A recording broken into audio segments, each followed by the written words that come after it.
Assalamualaikum warahmatullahi wabarakatuh. Perkenalkan, saya Milania Nur Fauzia, NIM 856971582. Pada praktikum IPA kali ini, saya akan membahas tentang apa yang telah saya amati, yaitu mengenai simbiosis.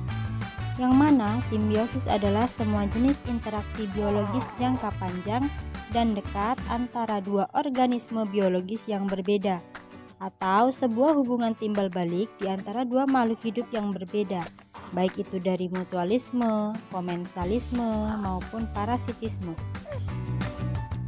Yang pertama yaitu simbiosis parasitisme.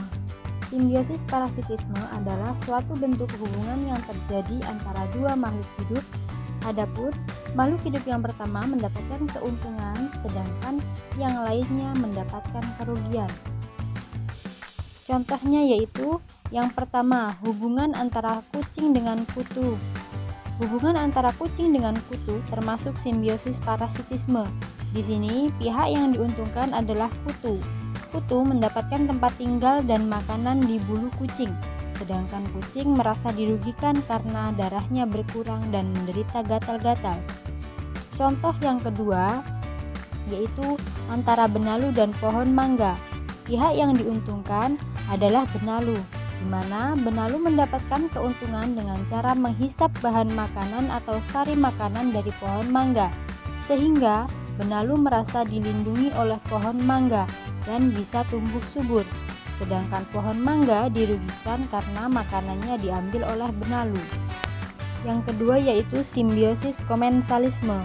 Simbiosis komensalisme adalah hubungan antara dua makhluk hidup dengan makhluk hidup yang pertama mendapatkan keuntungan dan makhluk hidup yang kedua tidak dirugikan tetapi juga tidak diuntungkan. Sebagai contohnya, yang pertama, tumbuhan paku yang tumbuh di pohon jati. Hubungan antara tumbuhan paku dan pohon jati juga termasuk dalam contoh simbiosis komensalisme, di mana tumbuhan paku menempel atau menumpang untuk tumbuh pada pohon jati. Keuntungan akan didapatkan oleh tumbuhan paku yang mendapatkan sinar matahari, sementara pohon jati tidak mendapatkan pengaruh apapun dari tumbuhan paku yang menempel pada batangnya. Contoh yang kedua yaitu tumbuhan sirih dengan pohon kelor atau inangnya. Sirih adalah tumbuhan merambat yang banyak tumbuh merambat pada tumbuhan inang. Tumbuhan sirih mendapat keuntungan dengan mendapatkan sinar matahari, sementara bagi tumbuhan kelor atau inangnya tidak dirugikan dan juga tidak diuntungkan. Dan yang terakhir yaitu simbiosis mutualisme.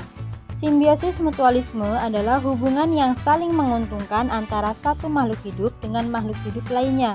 Jadi, ketika mereka berinteraksi, keduanya sama-sama menguntungkan satu sama lain dan berhasil mendapatkan manfaat dari interaksi tersebut. Sebagai contohnya yaitu yang pertama, hubungan antara bunga dan kupu-kupu. Keduanya adalah saling menguntungkan. Seperti yang kita ketahui, kupu-kupu membutuhkan nektar yang dimiliki bunga sebagai sumber makanan mereka. Sementara itu, bunga sangat membutuhkan kupu-kupu untuk membantu proses penyerbukannya. Contoh yang kedua yaitu manusia dengan tumbuhan. Manusia sebenarnya punya banyak sekali simbiosis mutualisme dengan makhluk hidup di sekitarnya. Salah satunya yaitu dengan tumbuhan. Manusia memanfaatkan oksigen yang dihasilkan oleh tanaman atau tumbuhan. Di sisi lain, tanaman atau tumbuhan juga memperoleh karbon dioksida dari manusia yang melakukan fotosintesis.